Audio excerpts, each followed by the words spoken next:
Today in the archive, we continue to observe the failures of the human soul. Love can make good people question everything they believe. The hardest choices are the ones where every answer leaves someone hurting. In this case, we document a father standing beneath a pressure that keeps growing heavier with every passing day. While an old promise, a ticking deadline, and a family living in fear slowly close in around him, every path forward seems to demand a painful sacrifice. Yet the true cost remains hidden behind decisions no one should ever have to make. This is a case about flawed human choices. I am your anchor, and the case opens now. I still keep a letter in a drawer I almost never open. The paper has gone soft at the folds from the one time a year I take it out and read it standing up, because I can't sit down for this one. It belonged to a dying man who trusted me with the most important thing he had ever built. For 11 months I believed keeping that promise would be the easiest part of my life. Then one phone call forced me to choose between honoring a dead man and fulfilling my duty as a father. I am not telling you this so you can forgive me. I am telling you so you can tell me what you would have done, because 9 years later, I still don't know. Before any of this, I was the guy who showed up on Tuesday nights at Riverbend Hospice with a guitar I couldn't really play and a habit of remembering everyone's coffee order. Nobody paid me to be there. I just believed nobody should die without a witness in the room. That's where I met Walter Hale. He was 78, sharp as broken glass, and alone in a way that made the room feel colder than the thermostat could explain. The first 3 weeks he barely spoke to me. He'd grunt at my guitar playing, tell me I was murdering a perfectly good song, and go back to staring at the window. I kept showing up anyway. On the 4th week, he finally laughed, a real laugh surprised out of him, when I botched the same chord twice in a row and swore under my breath. "You're persistent," he said, "persistent and terrible." It was the nicest thing anyone had said to me in weeks. After that, something shifted. He started saving the crossword for me, the two of us fighting over 7-letter words until a nurse made us lower our voices. He told me about the 4 companies he'd built from nothing, laughing bitterly at how easy money had been compared to everything else in his life. Slowly, in pieces, over months, he told me about his daughter. Her name had been Caroline. She'd died at 6 years old, 40 years earlier, of a heart defect that a specialized hospital 3 states away might have caught in time, if one had existed anywhere near where they lived. One night, without looking at me, he asked, "Will anybody remember Caroline? When I'm gone, will anyone even know she existed?" I told him I would. He didn't answer, but his hand found my wrist and stayed there a long time. He started giving things away after that. A watch to a nurse who'd been kind to him. A set of cufflinks to another patient's grandson he'd never even properly met. It was like he was practicing for something. Ask yourself right now, honestly, what price you'd put on your own peace of mind if a stranger offered to buy it from you, because that's the question Walter was quietly asking himself every single night I sat with him, and I didn't know it yet. Then one night in March, he grabbed my wrist with a grip that didn't match how thin his arm had gotten, and he told me about the pediatric heart center he'd spent 30 years dreaming of and never built, because grief, he said, is a coward that always finds a reason to wait one more year. His entire estate, every dollar, every property, every share, was earmarked in his will to build that hospital, so no father would ever again sit in a waiting room and lose the only thing that mattered. He made me promise, hand over mine, that if anything ever happened to the paperwork, if anyone ever tried to twist it, I would make sure the hospital got built anyway. I promised him. I meant it the way you mean things at 3 in the morning next to someone who is dying. Walter passed 6 days later. I stood at the back of a funeral with maybe 11 other people in the room, holding a promise that felt like the most important thing I had ever been given. I had no idea what that promise was going to cost me. 4 months after we buried Walter, my daughter Emily fainted during a soccer game. I remember the specific way the whole sideline went quiet. The way her coach's whistle just hung there in his hand, forgotten. She came to within seconds, embarrassed, insisting she was fine, but I noticed things after that I hadn't let myself notice before. She stopped racing her little brother up the stairs. She started resting halfway, one hand pressed flat against her chest like she was holding something in. One night, out of nowhere, she looked up from her homework and asked, "Daddy, why does my heart get tired before everyone else's?" I told her it wasn't tired. I told her she just needed more sleep. I have never forgiven myself for that particular lie, small as it was. The diagnosis came on a Thursday. A rare genetic condition, one I'd never heard anyone say out loud before, attacking the muscle of her heart one cell at a time. The specialist used the word progressive like it was a small word. It was not a small word. There was exactly one treatment with real survival data behind it. An experimental gene therapy, available at exactly 2 hospitals in the country, and the number attached to it made the air leave my lungs the same way it left them the day I watched Walter's casket lowered into the ground. The number was almost identical, dollar for dollar, to the value of Walter's estate. We canceled her 10th birthday party that year. She told her friends she just wasn't feeling like celebrating, and then I found her in her room afterward, sitting very still, pretending to read a book she wasn't actually reading, because pretending to be fine had already become something she knew how to do. As executor, I had access to every document in that estate, and buried in the original incorporation paperwork was a technicality nobody had caught. Not Walter's lawyers, not the state, nobody. A clause that let an executor challenge and dissolve the charitable designation under specific hardship conditions. My lawyer, Coleman, a careful man who had handled Walter's affairs for 15 years, laid it out across his desk. "Legally, I can advise you that this is completely defensible," he said. Then he was quiet for a long moment, longer than a sentence like that should need. "Personally," he finally added, not quite meeting my eyes, "I wish I couldn't." I sat in my truck in that parking lot for 40 minutes before I could make my hands work the ignition. Did Walter know, when he grabbed my wrist that night, that he was handing me a loaded weapon instead of a gift? Was I supposed to honor a dead man's daughter over my own living one, and if I did, what kind of father did that make me? My mother called it a sin to even consider it. My brother called it insane not to. Sarah, my wife, sat across from me one night, and I will never forget the exact stillness in her voice. "If Emily dies because we protected a promise," she said, "I will never forgive you." Then, quieter, almost to herself, "And if she lives because we broke it, will you ever forgive yourself?" I didn't have an answer for her. I still don't. And the truth is that I couldn't blame her. She was acting on a mother's instincts. I didn't have the luxury of instincts. My capacity for rational thinking was gone. My entire existence was now reduced to just 2 brutal choices: saving my own daughter, or keeping the promise I made to a dying man not to see other children die like his own daughter. There was no version of this where I kept both promises. I had 30 days before the hospital's construction financing either locked in permanently or collapsed for good. I had no idea yet how far I would go to buy myself more time. Sometimes we stay because we need to know whether the heart or the conscience wins. The protagonist is standing at a crossroads, where every decision carries irreversible psychological weight. Before you judge him, are you certain you would choose differently? Every choice has a consequence. Will you stay to see the fallout?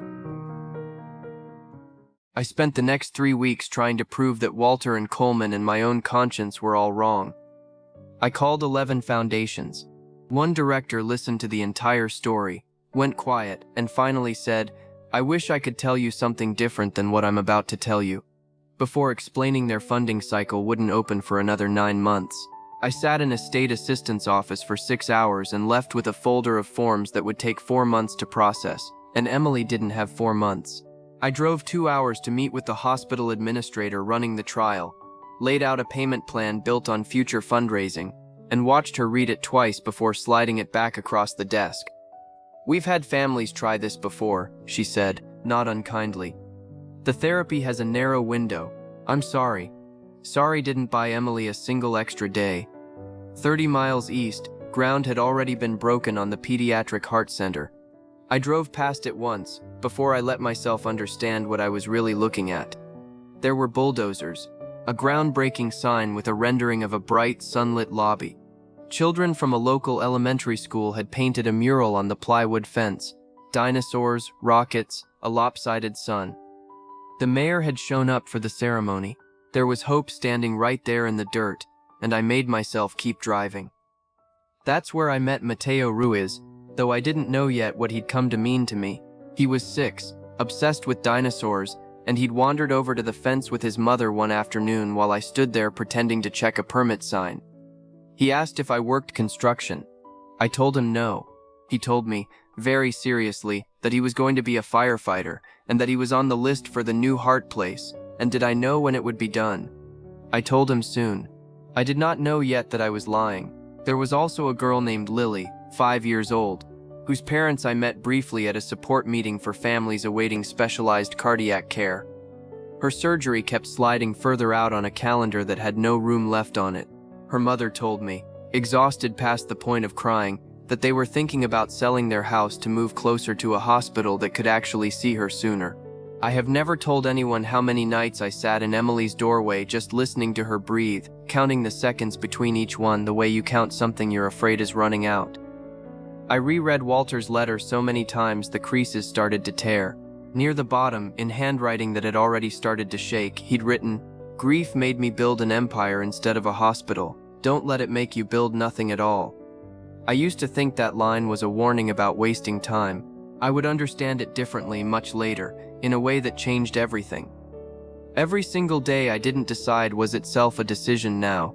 The morning I finally drove to Coleman's office, it was raining hard enough that I could barely hear his pen scratch against the desk as he laid the documents out. I picked up the pen and put it back down.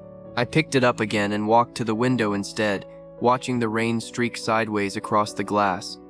I thought about Emily's drawing taped to our refrigerator, a crayon heart with a smiley face inside it, drawn the week before her diagnosis. I thought about Walter's letter sitting in my glove compartment. I sat back down. I stood up one more time and almost left the building entirely. Then I sat down again, picked up the pen and signed. I didn't cry, I just felt something close, quietly, permanently, somewhere behind my ribs. Was I saving my daughter, or was I just the first person in this whole story who finally had the courage to be selfish out loud? I still don't have an answer I trust. Emily started treatment 11 days later. The first month was brutal. Fevers that spiked past what the nurses said was normal. A rash that terrified all of us. A night in the ICU where Sarah and I gripped each other's hands in a waiting room that smelled exactly like the one where Walter had died. A young nurse named Patricia sat with us through the worst of it and told us, quietly, that she'd seen this exact fear 100 times and it almost never meant what we thought it meant. She was right. By month 4, Emily's numbers started climbing. By month 7, she was back at school, tired but laughing, completely unaware that her survival had a shadow attached to it that would follow her father for the rest of his life. The hospital project simply stopped. Quietly, I drove past the site once, months later, and the mural the children had painted was already peeling at the corners. The bulldozers were gone. The groundbreaking sign had been taken down. Weeds had started working their way up through the cleared dirt, and nobody in that neighborhood ever got a public reason why. Mateo's mother later told a mutual acquaintance that they'd simply stopped hearing updates, the way things sometimes just quietly die instead of ending. Lily's family sold their house and moved 400 miles away, chasing a hospital that could see her before it was too late. She survived, I would learn much later, but with complications that a specialized center closer to home might have prevented entirely. I established a ritual I've kept every year since. On the anniversary of the day I signed those papers, I drive past that empty lot, now a strip mall with a nail salon where the mural used to be. I never get out of the car, I just sit there for a few minutes, and then I drive home. 5 years in, I came within one sentence of telling Emily everything. She was 17 by then, sitting across from me at the kitchen table doing homework, and she asked, out of nowhere, "Dad, whatever happened with that old man's hospital thing, the one you used to talk about?" I opened my mouth to tell her the truth. I actually got as far as, "There's something I should," before I stopped myself and told her it fell through, financing problems, that kind of thing happens all the time. She nodded and went back to her homework. I sat there afterward with my hands shaking under the table. I watched Emily grow up in the years that followed, and every single milestone carried the same double weight. I watched her get her driver's license, terrified and thrilled in equal measure. I watched her walk across a stage at her high school graduation, Sarah crying into a tissue beside me. I watched her leave for college, and later heard she'd started volunteering at a children's hospital near her campus, helping younger patients get through the boring, frightening parts of long hospital stays. She had no idea what that volunteer work meant to me, or what it cost. Nobody in my family ever asked me the real cost of Emily's recovery. I made sure of that. What none of us knew yet was that the bill for this particular kind of silence doesn't come due when you expect it to. 9 years later, I stood in a hotel ballroom at a pediatric cardiology fundraiser Emily's own cardiologist had invited us to, watching my daughter, 18 now, taller than her mother, loud in exactly the way healthy kids are allowed to be loud, laugh with a group of nurses across the room. A couple approached me near the dessert table. The woman took my hand before I even registered her face. "You probably don't remember us," she said, "but you used to visit our son at Riverbend years ago, back when you did that volunteer program. You sat with him some nights when we couldn't." Her husband nodded, quiet, his eyes doing that specific thing eyes do when a memory costs something to hold. Their son's name had been Matteo. I felt the floor tilt slightly under me before she'd even finished the sentence. He'd died 4 years earlier, they told me, waiting for a surgical team with the exact specialization that a hospital 30 miles east of their home was supposed to have built, before the funding for it mysteriously disappeared. His mother said his name the way people say names they're afraid of forgetting the sound of. She told me he'd kept a drawing of a fire truck taped above his hospital bed until the very end. She thanked me. She thanked me at length for the kindness I'd shown their son in a hospice waiting room years before any of this, completely unaware that the same hand she was holding had also signed the document that erased the hospital her son needed to survive. I don't remember exactly what I said back to her. I remember the sound in my own ears going distant, like being underwater, the ballroom noise folding in on itself. I remember Emily laughing again across the room at something one of the nurses said, bright and easy and alive, and I remember understanding for the first time in 9 years that both of those facts were permanently, irreversibly true at the exact same moment. That night, at home, I took Walter's letter out of the drawer again. I'd read it so many times I thought I knew every word of it, but near the very bottom, below the line about grief and cowardice, in ink so faint I'd never actually finished reading it before, there was one more sentence. If you're ever reading this because life has forced you into a choice you never wanted, remember that promises exist to protect people, not to replace them. I have read that sentence more times than I can count since, and I still don't fully know what Walter meant by it. Some nights I think it means he would have understood. Other nights I think it means the opposite, that I was never supposed to let a promise stand in for the actual people it was meant to save. I don't think I'll ever be sure which one he intended. I cherish every single day I've had with my daughter since that hospital bed. I have never once regretted watching her grow up, and I also know, with a clarity that has never once softened, that a boy named Matteo Ruiz might be standing in a ballroom somewhere right now if I had made a different choice on a rainy Tuesday 9 years ago. I still don't know what I am, not a villain, I don't think. Not a hero either, no matter how many times people call fighting for your own child heroic. Maybe just a man who was handed 2 sacred things at the same time, and only had enough hands to hold one of them.